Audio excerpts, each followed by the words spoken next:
এই যে বিল্ডিংটা দেখতেছেন শাটারিং হয়েছে, রড বানতেছে, এটা কিভাবে রডগুলো বানতেছে, যেটা বিমের রড, আমি আপনাদেরকে এটা ডিটেলস আজকে দেখাবো। সিঁড়ি দিয়ে উপরে আমি যাবো, আপনারা খুব ভালো করে লক্ষ্য করেন সিঁড়িটা কীভাবে বানা করে যাওয়ার জন্য আপনার সিঁড়ি আরও একটা হবো।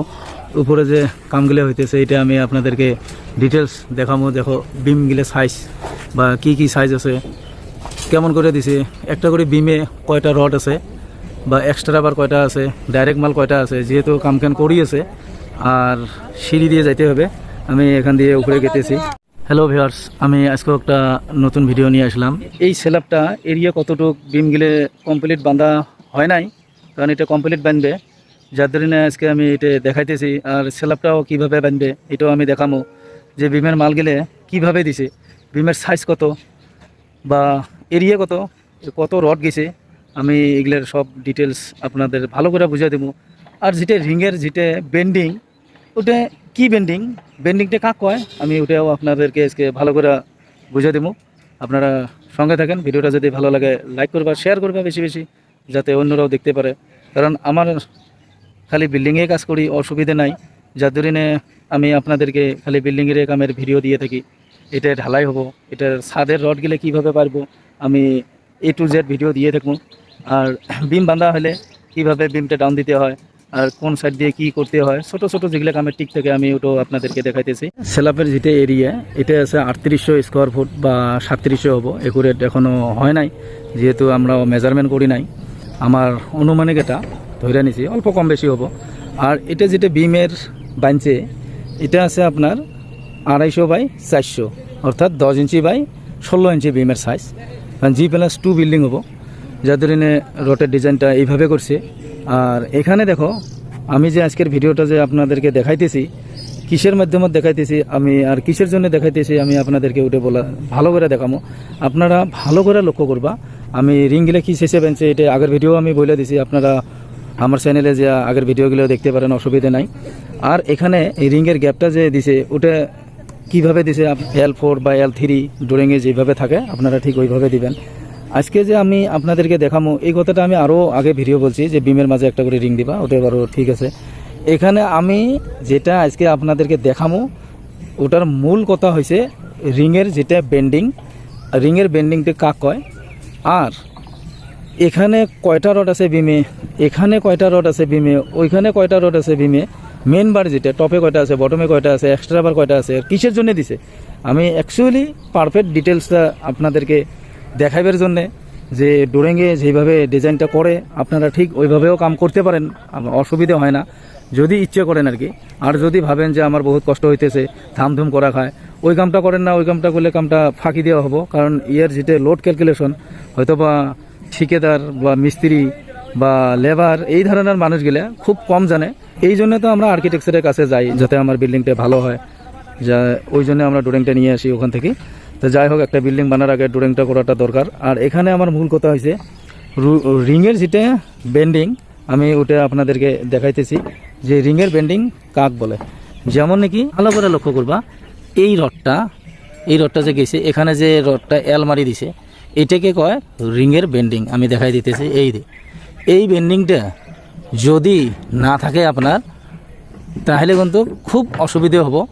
যার ধরে এই 45 ডিগ্রি আপনার বেন্ডিংটা দিতে হয়।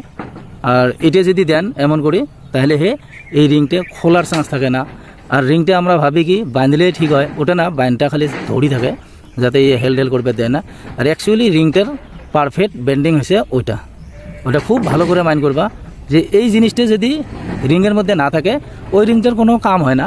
যেমন নাকি এই জিনিসটা যেটা রিংয়ের বেন্ডিং কয়, এটা যদি সিধে থাকে বা ওইদিকেও যদি সিধে থাকে, এই রিংটার কোনো মানে যেটা পারফেক্ট কাম, ওই কামটা করবো না। কিসের জন্য, যখন এখানে প্রেশার পড়বো ও খুলে যাবার চান্স থাকে, আর এইদিকে থাকলে খুলবো না, যার ধরে রিংয়ের বেন্ডিং বলি কয়। আপনারা তো বুঝতে পারছেন যে রিংয়ের বেন্ডিং কোনটা। আমার ভিডিওগুলো হয়তোবা দেখার আগে খুব ভালো করে মাইন্ড করবা, যে আমি কি বলতেছি বা আপনারা কি শুনতেছেন, ওটা মাইন্ড করবা। আর এখন আমি আপনাদেরকে দেখাবো, এই যে বিমটা দেখতেছেন, এখানে বটমে দেখা গেছে 3টে রড আছে, মানে মেন বার 3টে আর টপে 2টে। এখানে তো এক্সট্রা বার হবো, যেহেতু বিমটে কমপ্লিট বাঁধা হয় নাই। কমপ্লিট বাঁধা হওয়ার পরে এখানে স্ট্রাবার দিব। আর তার আগে আপনি আরও একটা দেখাইতেছি। আর যেটা আমি আপনাদেরকে বলবো বা বললাম যে বিমে কয়টা রড আছে, এই বিমটা দেখাইতেছি। এই বিমটা দেখো, আপনারা খুব ভালো করে মাইন্ড করবা। একটাই বিম, এখানে দেখো 5টা রড, মেন বার 5টা আছে, আর এখানে দেখো 6টা আছে। এটা কিভাবে হলো? এই জিনিসটা যখন ডোরেং করে তখন তো ডোরেঙে দিয়েই দেয়। আর আপনারা যখন বাইনবা বা যখন ফিটিং করবা বস্তুগুলা, আপনারা খুব মাইন্ড করবো লাগে যে আমি ডোরেং অনুযায়ী কামটা করতে পারমু কি পারমু না। যদি পারমু না বা বুঝি নাই, আপনারা নিশ্চয় ইঞ্জিনিয়ার কাছে ভালো করে বুঝা নিবা, ওরা বুঝা দিব ভালো করে। এখানে দেখো 6টা রড দেখা গেছে, বটমে 3টে রড, টপে 3টে রড। আর সেম বিমটাই দেখো, ভালো করে মাইন্ড করবা। এই বিমটা দেখো এই দিক থেকে ওই দিকে পর্যন্ত গেছে। এখানে এসে দেখো, এখানেও একটা মিডল কলম আছে। আর এখানে দেখো এই জায়গাটা আমি যে বললাম স্ট্রাবার হবো, এই জায়গাটার মধ্যে স্ট্রাবার হয়েছে। এখানে স্ট্রাবার আর দিতে লাগবে না, হয়তো বা বড় বেশি আর একটা দেওয়া লাগবে পিন রড মাইরা। আর এখানে এসে দেখো এই জায়গায় 5টা হলো। কেমন করে 5টা হলো? বটমে হলো 3টা, টপে হলো 2টা। আর এখানে কি হবো? স্ট্রাবার হবো। স্ট্রাবার হওয়ার সঙ্গে সঙ্গে আপনারা ভাববেন যে এখানে তো স্ট্রাবার হলো, এখানে তো রড বেশি হলো। ওটা না, স্ট্রাবারটা আপনার এইদিকেও হবো। যেমন নাকি ইয়ার স্ট্রাবার হয়ে গেছে, ওখানে আর একটা স্ট্রাবার ঢুকবো। এখানে কিন্তু আরও 2টে স্ট্রাবার আছে, এখানে আরও 2টে স্ট্রাবার আছে। তাহলে টোটাল এখানে 5টা রড হবো, টপে 5টা রড হবো, আর বটমে 3টা হবো। আবার এটা যেটা মিডিল পজিশন আছে আপনার, যেটা L3 আছে রিং গিলে বানা, ওই L3 থেকে আবার এইদিকে বটমে যেটা আছে মিডিল পজিশনটা, এখানেও 5টা রড হবো। কারণ বটমে আপনারা দেখেন ভালো করে 3টে রড আছে, আর ওইখানে আবার পিন রড দিয়ে আবার 2টে স্ট্রাবার হবো। ওই স্ট্রাবারটা আবার এই রিংয়ের যেটা ছোট স্পানটা দেখতেছেন, এখান থেকে কাটিং কইরা টুস মাইরা, এমন করে টুস মাইরা আবার এমন করে আইসা এখানে টুস মাইরা দিব। তো তখন দেখো এখানে টপে মিডিল পজিশনে 3টা থাকলো, আর বটমে থাকলো 5টা। আর ঠিক এই জায়গায় আইসা কলমের বগলে আইসা এখানে থাকলো 5টা, আর এখানে থাকলো 3টা। তার কারণ কি?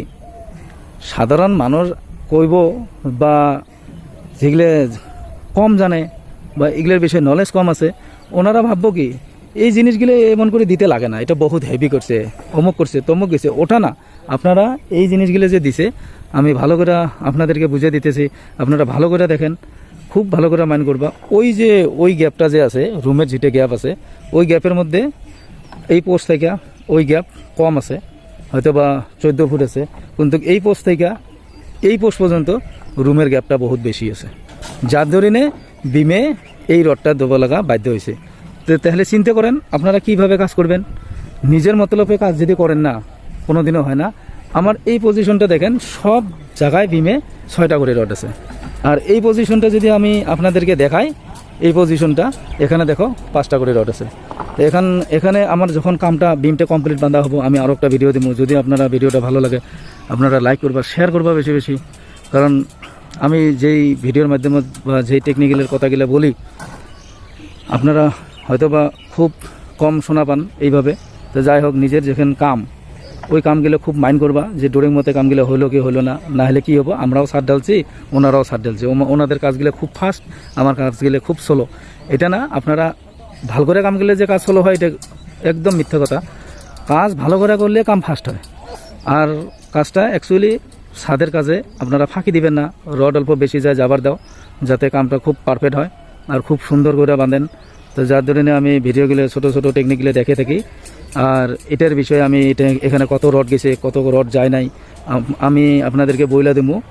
আর এখানে যেটা বিমটা কমপ্লিট বাঁধা হয়ে যাক, তারপরে বিমে কত রড গেলো, রিংয়ে কত রড গেলো, আমি এটাও পারফেক্ট আরেকটা ভিডিওর মধ্যে দেখে দেবো। তো আজকের ভিডিও আমি এতটুকু রাখলাম, নেক্সট ভিডিও আবার নতুন করে নিয়ে আসবো।